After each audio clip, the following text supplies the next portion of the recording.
નમસ્કાર, હું તો બોલીશમાં રોનક પટેલ આપનું સ્વાગત કરું છું. હું તો બોલીશના જે સતત 1600 અને 10મો એપિસોડ અને 1610મા એપિસોડના 3 મુદ્દા છે. પહેલો મુદ્દો છે કોણ પધરાવે છે સડેલું અનાજ. જી હા, આપણા ગરીબ પરિવારના સંતાનોને સરકારી યોજનામાંથી કેવું અનાજ મળ્યું છે એક દુઃખદ ઉદાહરણ જોવા મળ્યું છે, એટલે રજૂઆત કરવી છે.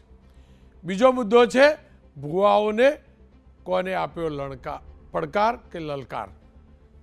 આણંદ જિલ્લામાં એક દીકરી છેલ્લા 3 દિવસથી ગાયબ છે. પોલીસ પ્રશાસન એને શોધી રહી છે. લોકોનું કહેવું છે કે તંત્ર મંત્રની વિદ્યાના કારણે એની હત્યા કરાઈ છે અથવા બલિ ચડાવાઈ છે.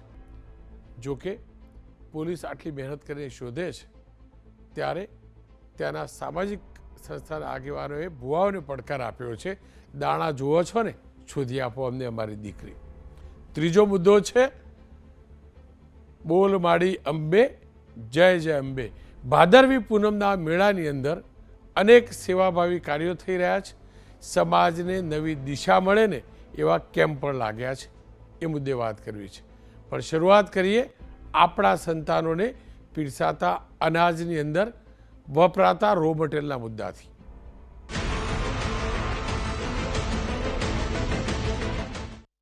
સરકાર ઈચ્છે છે, સરકાર પ્રયાસ પણ કરે છે, અનેક યોજનાઓ પણ છે કુપોષણ દૂર કરવાની, બાળકોને, ગરીબ પરિવારના બાળકોને સારું પૌષ્ટિક ભોજન પીરસવાની. પણ શું ખરેખર એવું થાય છે? કદાચ ક્યાંક થતું પણ હશે, પણ જો એકાદ ઠેકાણે પણ નથી થતું તો એને ખુલ્લું કરવું જરૂરી છે. શનિવારના રોજ એબીપી અસ્મિતાને એક વિડીયો મળ્યો. એ વિડીયો વાયરલ થયેલો તો એ વિડીયો મળ્યો અને વિડીયો હતો વલસાડના ધરમપુર તાલુકાના નગરધરીની આંગણવાડીનો. અંદર એક સેવાભાવી સંસ્થાનો વ્યક્તિ જાય છે. આપ આ દ્રશ્યો જુઓ છો. સ્થાનિક કાર્યકર જાય છે, એની સાથે ગ્રામ પંચાયતના સભ્ય જાય છે. આપ આ દ્રશ્યો જોજો. બોરી કાઢીને બહાર લાવવામાં આવે છે અને અંદર ચોખ્ખું દેખાય છે દુનિયાભરનો સડો. આ ચોખા અને જુઓ પથ્થર કે માટી જે ગણો એ આ ચોખાની અંદર છે. અને આ ચોખા વપરાવાના ક્યાં હતા? બાળકોના ખોરાક પોષણ માટે. એબીપી અસ્મિતાએ નક્કી કર્યું કે એના મૂળ સુધી જઈશું. કેમ કે રવિવારનો દિવસ હતો એટલે અમે રાહ જોઈ રહ્યા હતા સોમવારની. એબીપી અસ્મિતા સંવાદદાતા બ્રજેશે આજે ધરમપુરની એ જ આંગણવાડી પહોંચ્યા અને આખી તપાસ કરી. જાણવા મળ્યું કે હા, આ એ જ આંગણવાડીનો વિડીયો છે, એ હકીકત છે. અને જે અનાજ આંગણવાડીની અંદર પોષણ માટે બાળકોનું ભોજન બનાવવા માટે તૈયાર થવાનું હતું એના જ આ ચોખા હતા. પણ વિડીયો વાયરલ થયા બાદ એ ચોખાની બેગ બદલાઈ છે અને નવી એમને આપવામાં આવી છે. પણ સાંભળો, આ જુઓ, પહેલાં તો દ્રશ્યો જુઓ. કયા પ્રકારના ચોખા હતા ને કયા પ્રકારના કાંકરા છે, અંદર કેટલો સડો છે. મારા ગરીબ સંતાનો આ સડો ખાતે. ભલું થજો જે પણ વ્યક્તિ આંગણવાડી બહેનના હતા તેમને સેવાભાવી સંસ્થાને લોકલ લોકોને ફોન કર્યા અને છેલ્લે એ બોરી બદલાઈ. આ દ્રશ્યો જુઓ, આ દ્રશ્યો જુઓ. આ કોઈને પણ, માફ કરજો, પણ જાનવરને પણ આવું અનાજ ન ખવડાવવું જોઈએ. અને આ બોરી એક આંગણવાડીમાં મોકલવી, નાના બાળકોના પોષણ માટે મોકલવી, આ મોટું પાપ છે, મોટું પાપ છે. જોકે સ્થાનિક ગ્રામજનો અને ધરમપુર તાલુકા પંચાયતના અપક્ષ સભ્ય કલ્પેશભાઈ પટેલનો અમે સંપર્ક કર્યો. તેમનું શું કહેવું છે એ જોઈ લઈએ. જે અમે આદિવાસી લોકો ઢોરને પણ નહીં ખવડાવીએ એવું અનાજ જોવા મળ્યું, જેથી તે અનાજ કોથળીમાં ભરી અને પ્રાંત કચેરી લઈ ગયા અને રજૂઆત કરી કે જેમણે પણ આ અનાજ મોકલ્યું છે એમને તાત્કાલિક કાર્યવાહી કરીને સસ્પેન્ડ કરવામાં આવે. મને લાગે છે તપાસના નામે ફક્ત મીંડું જ આવશે. જો કાયદેસર કાર્યવાહી ન કરવામાં આવે તો આગામી દિવસમાં મામલતદાર કચેરીનો ઘેરાવો પણ કરીશું. અમે અનાજ તો સરકારે આપે, પૂરું આપે, પણ થોડુંક કચરાવાળા આવે, ભેજવાળા આવે ને ખાવા લાગ જેવું તો નથી જ. પણ હવે શું કરે, હવે સરકારે એવું કહે કે અનાજ નહીં લેવાનું તો પછી કાર્ડ બંધ થઈ જાય, એટલે ફરજિયાત તમારે લેવું પડે. ખાવા લાયક તો હવે ખરાબ નીકળે તો ખાવા લાયક મળે જ નથી. આ તો ઘઉં અમુક ટકા જોઈ તો એમાં ખરાબ છે, તેમાં કચરું છે, બધું છે. એટલે તમે બી આ હમણાં ચકાસણી કરી તો તે પ્રમાણે સરકારે અનાજ વ્યવસ્થિત આપવું પડે આપણને.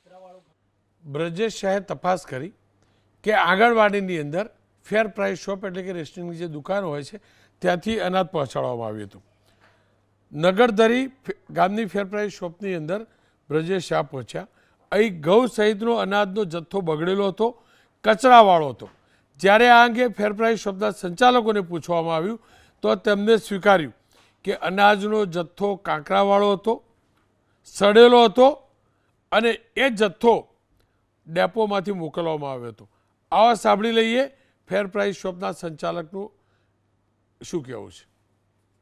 ખરેખર સાહેબ એમાં કણી હતી અને ધૂળ હતું અને ભેજ જેવું હતું.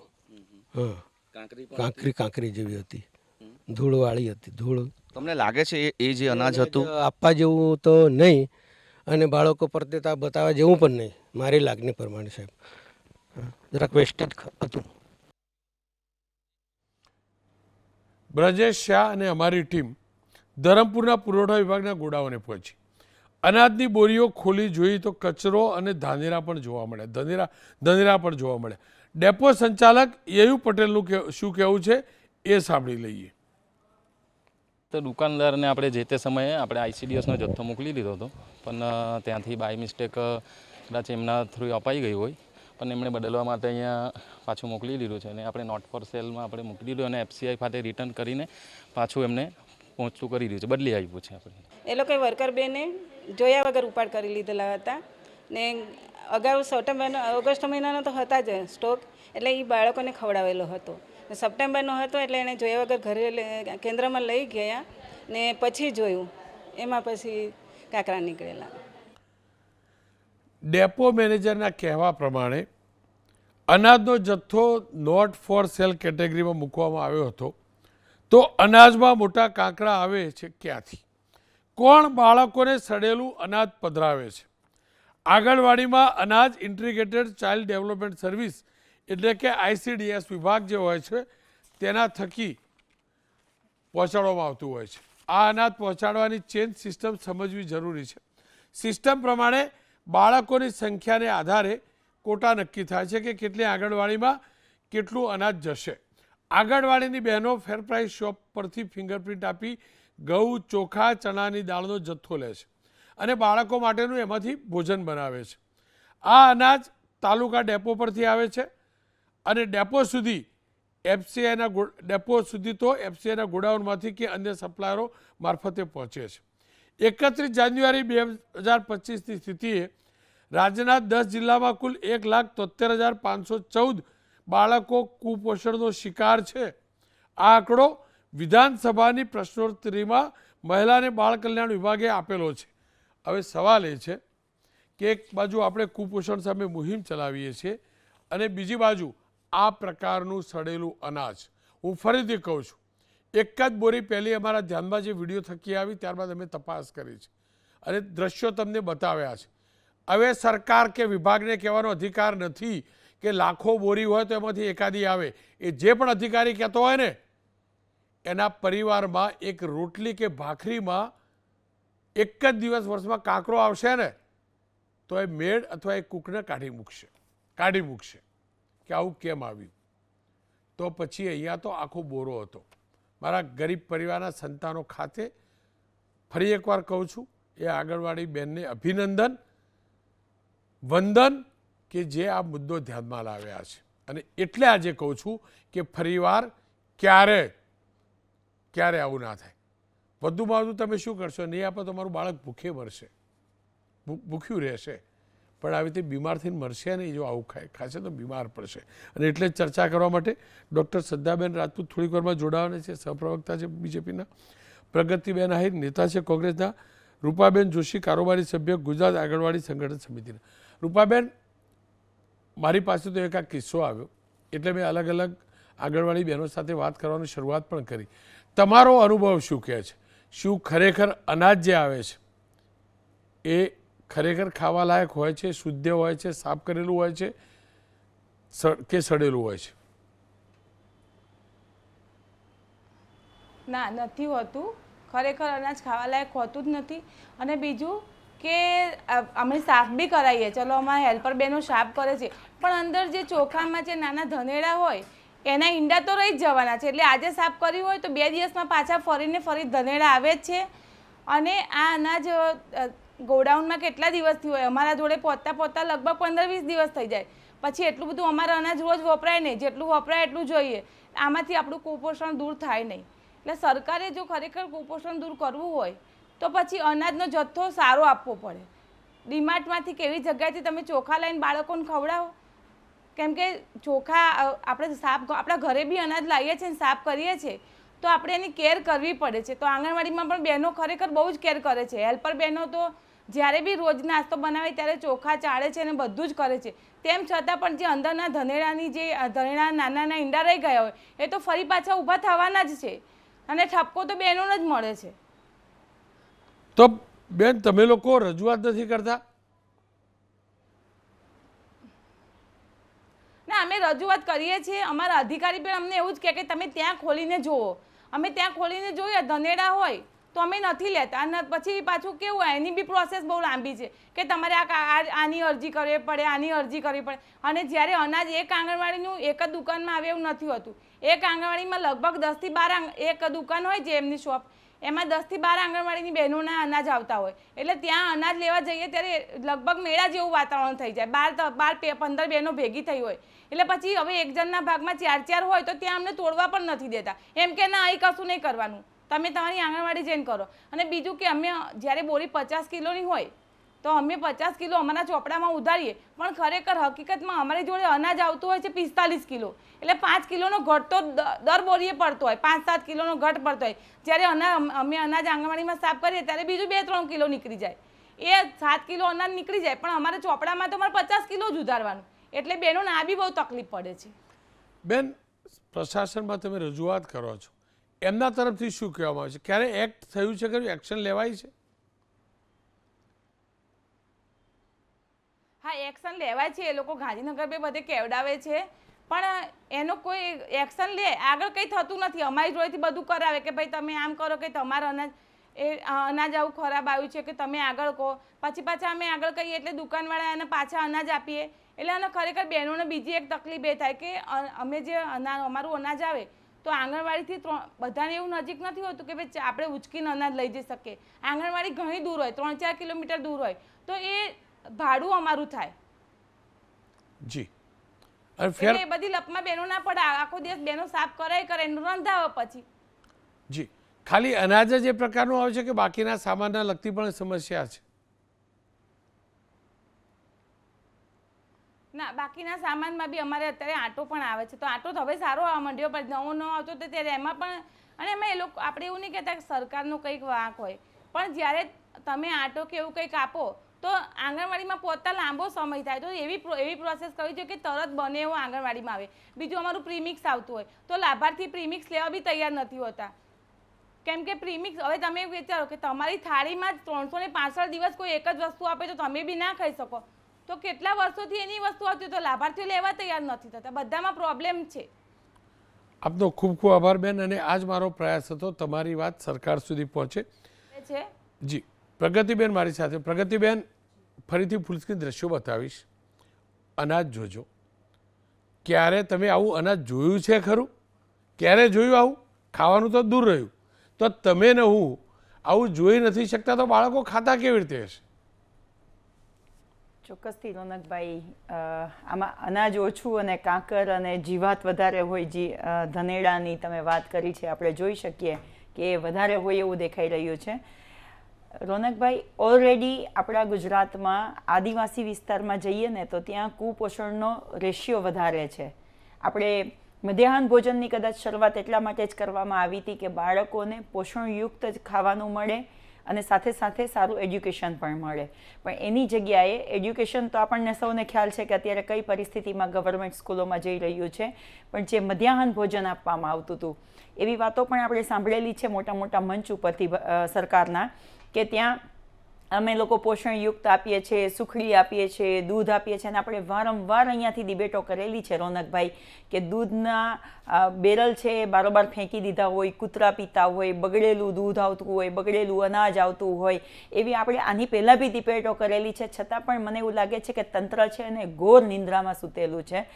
અત્યારે એક ત્યાંના તાલુકા પંચાયતના સભ્ય છે, એમણે અવાજ ઉઠાવ્યો અને ત્યાં જોવા માટે ગયા તો ખબર પડી કે આટલું ખરાબ અનાજ છે. તમે જોઈ શકો કે આપણે આખા એરિયામાં, આપણે ખાલી એક આદિવાસી વિસ્તારમાં તો ખરું, પણ આપણે મધ્યાહન ભોજનમાં કે આંગણવાડીમાં જોવા જશું ને રોનકભાઈ, તો આપણને આ જ જોવા મળશે. કેમ કે આમાં એવું છે કે આ જે બધા કોન્ટ્રાક્ટ આપવામાં આવે છે તે સરકારના મળતિયાઓને દઈ દેવામાં આવે છે, અને એ અનાજ હમણાં રૂપાબેને બહુ સરસ કહ્યું છે કે જે અનાજ આવે છે ત્યારે જ કેમ આંગણવાડીમાં ત્યાં સુધી સ્થળ ઉપર પહોંચાડી નથી દેવામાં આવતું કે બોલાવીને આપી દેવામાં નથી આવતું. ત્યાં પણ એવી રીતે અનાજ પહોંચાડવામાં આવે છે કે પહેલાં સંગ્રહી રાખે, સંગ્રહ કરી રાખે, અને એમાં જ્યાં સુધી સડી ના જાય ત્યાં સુધી એને પહોંચાડવું નહીં. જો તાત્કાલિક પહોંચાડી દે, તમે સાંભળ્યું પણ હશે રોનકભાઈ એ વાત કે બેને કહ્યું કે અમારી બહેનો છે એ સાફ પણ કરે છે. ઓલરેડી આંગણવાડીની બહેનોને એમનો પૂરો પગાર નથી મળતો, એમનું પૂરેપૂરું ત્યાં શોષણ કરવામાં આવે છે. છતાં પણ બહેનો એવી કોશિશ કરી રહી છે કે બાળકોને ચોખ્ખું અને સારું જમવાનું આપે. પણ આપણે જોઈએ આમાં આપણે ચોખાને અલગ કરવા છે કે આમાંથી જે જીવાત છે, ધનેડા છે, એને અલગ કરવા છે ને, એ જ સૌથી મોટી વાત બની જાય છે. તો સરકાર જ્યારે અનાજ આપી રહી છે, બાળકોના કુપોષણને દૂર કરવા માટેની વાત માટે આપી રહી છું, અને તો એના માટે ચોખ્ખું અને સારું અનાજ, બાળકોનું પોષણ મળે એ રીતનું આપવું જોઈએ. અત્યારે છેલ્લો જ આપણે જૂન 2025નો રિપોર્ટ જોઈએ ને રોનકભાઈ, તો ગુજરાતમાં ઓછું વજન ધરાવતા આદિવાસી બાળકો 1,71,570 છે, અને ઓછી ઊંચાઈ ધરાવતા બાળકો 37,695 છે, અને અતિ ઓછું વજન ધરાવતા બાળકો 1,11,862 છે. અને આખા ગુજરાતની વાત કરીએ તો 5,40,000 કરતાં વધારે બાળકો છે કુપોષણનો ભોગ બનેલા છે. હવે આવું સડેલું અનાજ ખાશે રોનકભાઈ તો એ બાળકો પોષિત થશે કે બીમાર પડી અને એમનો જીવ ગુમાવશે? આ એક સૌથી મોટો પ્રશ્ન છે. આપણે આ ગુજરાતના આપણા ભવિષ્ય માટેની વાત કરી રહ્યા છીએ, આપણે આ દેશના ભવિષ્યની, એ ભૂલકાઓની વાત કરી રહ્યા છે કે જે આ દેશનું ભવિષ્ય આપણે એનામાં જોઈએ છે. એ બાળકોને જો આવું અનાજ પીરસવામાં આવતું હોય તો એને પોષણ ક્યાંથી મળશે? અને સૌથી ઓછું વજન ધરાવતા બાળકો પણ આપણા ગુજરાતમાં છે. આપણે કઈ રીતે કહી શકીએ રોનકભાઈ કે આપણું ગુજરાત છે, ગુજરાત મોડલ છે? આપણે કઈ રીતે કહી શકીએ કે નાના બાળકોના થાળીમાં જે અનાજ જાય છે એમાં પણ ભ્રષ્ટાચાર થાય તો આપણે ગુજરાત મોડલને સારું મોડલ બતાવીશું? કઈ રીતે આપણે રોનકભાઈ કહી શકીએ કે બાળકોના જીવના જોખમે બાળકો ત્યાં રોટલા ખાઈને આવશે અને ઘરે આવી, અને આપણે એક આની પહેલાં ડિબેટમાં પણ વાત થયેલી હતી, એક સરપંચના દીકરાએ ત્યાં આંગણવાડીમાં ઘરેથી જમીને આવ્યા હતા અને ઘરે એમને વોમિટિંગ સ્ટાર્ટ થઈ ગઈ હતી, અને પછી ગામમાં તપાસ કરી તો કેટલા બધા બાળકોને સેમ પ્રોબ્લેમ થયો હતો. એટલે ફૂડ પોઈઝનના પણ કેટલા બધા બનાવો બને છે. તો આપણે કેવી રીતે કહી શકીએ કે આપણા ગુજરાતનું ભવિષ્ય મજબૂત છે? શ્રદ્ધાબેન મારી સાથે જોડાયા છે, ડૉક્ટર શ્રદ્ધા રાજપૂત વધુ સારી રીતે કહી શકે. શ્રદ્ધાબેન જુઓ, એ ના કહેતા કે આટલા હજાર આંગણવાડી છે, આટલા ટન અનાજ છે, કોઈ લેવા દેવા નહીં. તમારા મારા ઘરે, તમારા ત્યાં તો કમાળા બાઈ હશે, મારા ઘરે આ તો તમે બનાવતા હશો રોટલી. મારા ઘરે મારી પત્ની રોટલી બનાવે. રોટલીની અંદર કે ઘઉંની અંદર ટિફિનમાં 2 કાંકરા આજ સુધી આવ્યા નથી. મારી પત્નીએ ધ્યાન રાખે ના આવે, કારણ કે એને ખબર 25 વર્ષથી 30 વર્ષથી રોટલા ખવડાવ ક્યારે નહીં આવે. એટલે તમે એ ના કહેતા આટલી બધી હોય એમાંથી આટલું થાય. એક આખી બોરી સડેલા અનાજવાળી. અને હું ફરીથી કહું છું, મેં બીજે કોઈ જાજુ રિયાલિટી ચેક નથી કરાયું, માત્ર એ આંગણવાડી ફેર પ્રાઇસ શોપમાં જ ચેક કરાવ્યું છે. આવું તો ના હોય ને બેન. શેના માટે આપણે પૈસા ખર્ચીએ છીએ, બધું કરીએ છીએ, મફતમાં તો અનાજ લીધેલું નથી, ટેકાના ભાવે લીધેલા છે ચોખા, ક્યાંક જાળવણી નથી થઈ. અને કાંકરા તો પાછા કેવી ત્યાં જાળવણી થઈ કે ના થઈ તો પણ, અને આ પ્રકારની બોરી ત્યાં પહોંચે કેટલું દર્દ થાય. રોનકભાઈ, આ પ્રકારની ત્યાં બોરી પહોંચે એ ગુનાહિત કૃત્ય છે, અને એના માટે જે સસ્તા અનાજની દુકાનના જે સંચાલક છે એમના ઉપર પણ કાર્યવાહી થશે. કારણ કે આંગણવાડી બહેને જે અત્યારે પહેલાં કહ્યું ને એ સાચી જ વાત છે કે કોઈ પણ અનાજનો જથ્થો કે કોઈ પણ જે ગવર્મેન્ટ સપ્લાય થાય છે એણે એની ગુણવત્તા ચકાસીને જ એને એક્સેપ્ટ કરવાની હોય છે. તો એમાં એણે કશું ખોટું નથી કર્યું.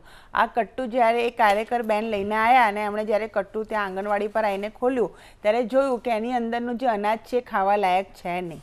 એટલે એમણે જે રોજકામ કરવાનું હતું એમણે તરત જ એ રોજકામ જે છે આ પ્રમાણે કરી નાખ્યું કે ભાઈ મેં આ કટ્ટું ખોલ્યું છે, જે એમને કરવાની સૂચના સરકારે આપેલી જ છે કે તમે કોઈ પણ જથ્થો એવો લો અને જથ્થામાં તમને કોઈ પણ ખામી દેખાય તો તમારે જથ્થો વાપરવાનો જ નથી, તાત્કાલિક તમારે જથ્થો પાછો કરી દેવાનો છે રોજકામ કરીને. અને બેને પહેલાં સસ્તા અનાજની દુકાનવાળા જે સંચાલક હતા એમણે કીધું કે જો તમારું અનાજ ખરાબ આવ્યું છે આ લઈ લો ને મને ચેન્જ કરી દો. તો પેલા ભાઈએ એવું કીધું કે ના હજુ મારી પાસે જથ્થો નથી, નવો આવે ત્યારે હું જથ્થો તમને બદલી આપીશ. પણ બેનને ખબર હતી કે જો નવો આવે ત્યાં સુધી હું રાહ જોઈશ એનો મતલબ શું છું, હું આ ખરાબ અનાજ બાળકને ખવડાવીશ તો મારે ખવડાવવું નથી. તો સિમ્પલી એણે જે કરવાનું હતું એ જ કર્યું છે કે ગામના જેટલા આગેવાનો હોય, તાલુકા પંચાયતનો ચૂંટાયેલો સદસ્ય બધાને બોલાવીને એણે દેખાડવું પડે કે ભાઈ આપણે પંચનામું હું રોજકામ કરું છું તો આ વસ્તુ અહીંયા છે, આજે આપણી પાસે ટેકનોલોજી છે. તો એણે સાચું જ કર્યું છે કે એણે વિડીયો રેકોર્ડિંગ કર્યું છે એને પ્રૂફ માટે, અને પ્રૂફિંગ કરીને એણે એ દેખાડી દીધું કે ભાઈ આ અનાજ ખાવા લાયક નથી, હાલ આ મને જથ્થો બદલીને આપતો નથી ને આ અનાજ હું ખવડાવવાની નથી. અને એ પણ એણે એના રોજકામની અંદર લખેલું છે કે અમે આ અનાજ બાળકોને ખવડાવ્યું નથી, જે બીજી વ્યવસ્થા છે એનાથી કરી રહ્યા છે ને આ જથ્થો અમને બદલી દેવામાં આવે. આના પછી તરત જ એ અનાજનો જથ્થો છે ત્યાં બદલી દેવામાં આવ્યો છે. ચોક્કસપણે આમાં જે આંગણવાડી કાર્યકર બહેને કામ કર્યું છે અને ત્યાંની તેડાગરો બહેનોએ કામ કર્યું છે, સિસ્ટમ આ પ્રમાણે જ એમને કામ કરવાનું કહે છે. ને આ પ્રમાણે હું તો કહું છું કે બહુ સારું છે કે ગુણવત્તાનું ક્રોસ ચેક એમણે કર્યું છે અને ગુણવત્તામાં આ તો બહુ સારી વસ્તુ છે કે એમણે આનું રેકોર્ડિંગ બી કર્યું છે અને પોતે પંચનામું બી ત્યાં કરાવી દીધું બધાને બોલાવીને. કારણ કે સરકારે તો એ જ કીધું જ છે કે સસ્તા અનાજની દુકાનથી કે ગમે ત્યાંથી, ઇવન સસ્તા અનાજની દુકાનથી રાશનમાં બી જે લોકોને રેશનિંગ મળે છે ત્યાં પણ સરકારે લાભાર્થીઓને કીધું છે કે તમે ગુણવત્તા ચેક કરો. અમે તો અહીંયા જે પૈસા ચૂકવી રહ્યા છે બધું વ્યવસ્થિત માટે ચૂકવે છે, ક્યાંય કોઈ પણ લોકો આવો કોઈ ભ્રષ્ટાચાર કરે છે તો એમને તરત જ ખુલ્લા પાડો. અને એના લીધે જે આ સસ્તા અનાજની દુકાનવાળા જે ભાઈ હતા એમના પણ બી લગભગ એક્શન લેવાની તૈયારી છે. કારણ કે હું રોજકામ જેવી તમને પેપર ગવર્મેન્ટના જોઈતા હશે એ હું તમને આપી દઈશ. 30 સેકન્ડ પૂરતા રોકું. આપ આવ્યા ને એ પહેલાં મેં આંગણવાડી યુનિયનના જે એક બેન હતા એમને જોડેલા, એમનું કહેવું તો દુનિયાભરની આ જ પ્રકારની સમસ્યા છે, કોઈ અમારું સાંભળતું નથી અને અમને વજન પણ ઓછું આપવામાં આવે. એક તો ઓછું વજન આપવામાં આવે, લઈ જઈને અમારે સાફ કરવાનું, અમે કહીએ ત્યાં મેળા જેવી સ્થિતિઓ લઈને નીકળો, આવું તો ના હોય ને બેન. એટલે રોનકભાઈ એ અમુક જગ્યાએ હું એમની વાત સાથે સહેમત થાઉં છું. એ બહેનો જ્યારે અનાજ લેવાનો હોય છે ત્યારે જે લોકો આવી ઘાલમેલ કરવાવાળા સસ્તા અનાજની દુકાનવાળો જે આ ભાઈ જેણે કીધું કે હા ભાઈ અત્યારે બહુ ફટાફટ છે, ચલો ચલો ચલો તમારો સામાન લો જાઓ, એણે ત્યાં એટલે ચેક ના કર્યો, એણે વિશ્વાસ કર્યો કે હા ભાઈ ચલો હું ગયા. પણ જેવું એણે કટ્ટું ખોલ્યું એને બધી જ વસ્તુ જે છે એની અંદર લાગ્યું કે આ બિલકુલ બાળકોને ખવડાવવા જેવું નથી. ચોક્કસ આ બહેનોને હું એમની પરેશાનીઓ છે એ ડિપાર્ટમેન્ટમાં કામ કરું છું તો હું સમજી શકું છું રોનકભાઈ, કારણ કે અમે ફિલ્ડમાં રેગ્યુલર જોતા હોય છે. બહુ મોટું કામ છે, 40-50 છોકરાઓને સાચવવું, એમનું અનાજનો જથ્થો લઈને આવો, પછી એમના માટે રસોઈ બનાવી, એમને ખવડાવવું, એમને ત્રીજું ભોજન આપવું, ઘરે સુધી એ પહોંચે, પછી બીજા દિવસે વળી પાછી આંગણવાડી ખોલવી. તો એ લોકો ખૂબ સારું કામ કરી રહ્યા છે અને એમને ક્યાંક ને ક્યાંક હું માનું છું કે 2 કે 3% આવા જે લોકો છે વચેટિયાઓ કે જેમને પોતાનો બીજો થયેલો છે, ફૂલ સ્ક્રીન મારી ટીમને કહીશ ફરીથી પ્લે કરીશું. બ્રજેશ શાહ જ્યારે ફેર પ્રાઇસ શોપમાં પણ ગયા, ગોડાઉનમાં પણ ગયા, આ એફસીઆઈ વાળું રિટર્ન કરવાનું એક બોરી, એ સિવાય પણ જોયું ને તો ચોખાની અંદર દુનિયાભરનો પાવડર દેખાતો હતો અને એ પ્રકારની બોરીઓ પણ હતી. એ ખુલ્લી આપ વાત ચાલુ રાખો, તમે યથાવત રાખો, પણ એ વિઝ્યુઅલ જોજો એટલે આઈડિયા આવશે. ના એ મને આઈડિયા છે રોનકભાઈ, અને એટલા માટે જ અમે વારે તહેવારે જ્યારે ઘણી વખતે આ લોકો એ લોકોને દબાણ બી આડકતરી રીતે કરતા કે બસ આ જ જથ્થો છે અને તમારે લઈ જવાનો છે, ઉપરથી આવો જ જથ્થો આવ્યો છે. તો જેટલી પણ અમારા પીઓ આઈસીડીએસ કે મુખ્ય સેવિકા સીડીપીઓ અને અમે લોકો મિટિંગ લેતા છે એમાં એ જ દર્શાવ્યું છે કે ના કોઈ પણ દબાણ વગર તમને ખોરાકનો જથ્થો ખાવા લાયક ન જણાવે તો એ જ પડે તમારે જથ્થો લેવાની ના પાડવાની છે, ફોટોગ્રાફ્સ કરવાના છે, વિડીયો રેકોર્ડિંગ કરવાનું છે અને ત્યાં આગેવાનોની હાજરીમાં પંચનામું કરી દેવાનું છે, તાકી તમે તમારા કારણ કે જો બધું કરે પણ પ્રૂફ ના આપે તો ગવર્મેન્ટની અંદર તો તમને ખબર જ છે કે બધું ચોપડે બધું લખાતું જ હોય છે. મોરલ પોલિસિંગ નથી હોતી, લેખિત પોલિસિંગની વધારે વેલ્યુએશન જ. તો જે પણ આ બેને કર્યું છે એ ખૂબ સારું કર્યું છે અને મને ખબર છે કે આ કરવાથી આ લોકોને એક્સ્ટ્રા વર્ક અને એક્સ્ટ્રા બર્ડન બી છે, પણ બાળકોના હિત માટે આ યશોદા માતાઓ સારું કામ કરી રહી છે. તો હું તો સરકાર તરફથી અને સંગઠન તરફથી બી નમ્ર આગ્રહ કરું છું કે અમે બહુ સારો જથ્થો પહોંચાડવા માટેના જ સરકાર પૈસા પે કરે છે. તો કોઈના પણ દબાણમાં આવ્યા વગર આજે તમારી પાસે ફોન છે તો વિડીયો રેકોર્ડિંગ કરીને જેણે તમને આ જથ્થો આપ્યો છે એને પાછો કરો. એના સસ્તા અનાજની દુકાનનો લાયસન્સ કેન્સલ કરીને ઘણા બધા છે સસ્તા અનાજની દુકાનમાં લાયસન્સ લેવા માટે કામ કરવા માટે ગામમાં રેડી છે. તો જે ઈમાનદાર વ્યક્તિ છે, પ્રામાણિક વ્યક્તિ છે એને કામ મળશે. તેવું કશું છે નહીં રોનકભાઈ. તો આ બહુ સારું કામ ત્યાંની બહેને કર્યું છે, એમાં કોઈ ખોટું નથી ને આ પ્રમાણે જ હોવું. પણ આવું બીજે પણ તો ચાલતું છે ને બેન, બહેનો કરે જ છે.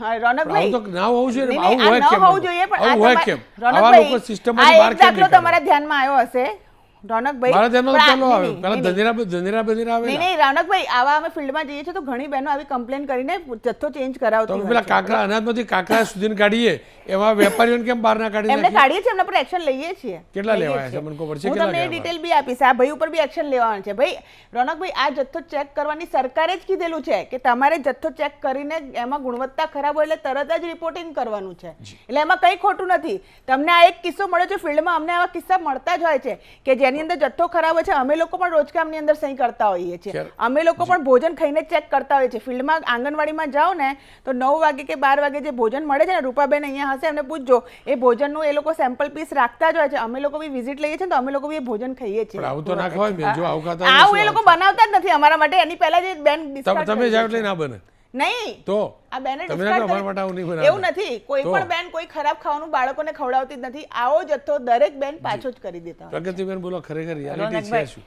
રોનકભાઈ, એકચ્યુઅલી જે શ્રદ્ધાબેને કહ્યું ને કે આંગણવાડી બેન આટલું બધું કામ કરે છે, તો પહેલાં તો શ્રદ્ધાબેન તમારી સરકારમાં કહેજો કે આંગણવાડી બહેનોનો પગાર વધારી દઈને એમાં જે ભ્રષ્ટાચાર કરે ને એમનું જે એ હું શોષણ હિમાચલના કરે ને, અને કર્ણાટકમાં એ ના બી રાહ થાય. જોઉં છું. પછી બીજી વાત એ કરું કે શ્રદ્ધાબેન બહુ સરસ કહી રહ્યા છે કે અમે અમારા બહેનોને આવું જ કહ્યું છે. રોનકભાઈ, આપણે અહીંયા બેસીને કેટલી વાર ડિબેટો કરી છે કે મધ્યાહન ભોજનમાં અને આંગણવાડીમાં ફાટેલું દૂધ, ખરાબ દૂધ, કૂતરા પીતા હોય એવું બાજુમાં દૂધ અપાતું હોય છે, કેટલું અનાજ સડેલું છે, એવી વારંવાર અહીંયા ડિબેટો કરી છે.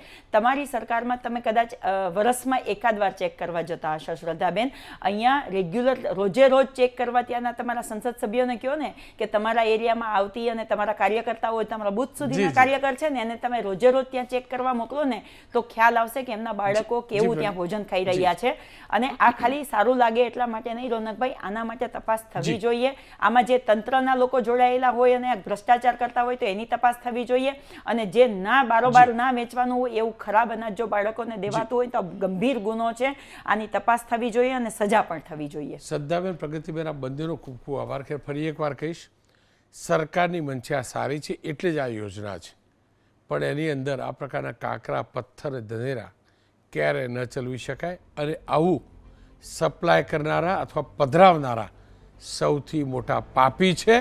અને એ પાપીઓને અનાજમાંથી જે કાંકરા બહાર કાઢીએ ને એમ બહાર કાઢીને ફેંકવા જરૂરી છે આ સિસ્ટમમાંથી. કારણ કે સવાલ અહીંયા મારા ગુજરાતના નાના ગરીબ બાળકોનો છે.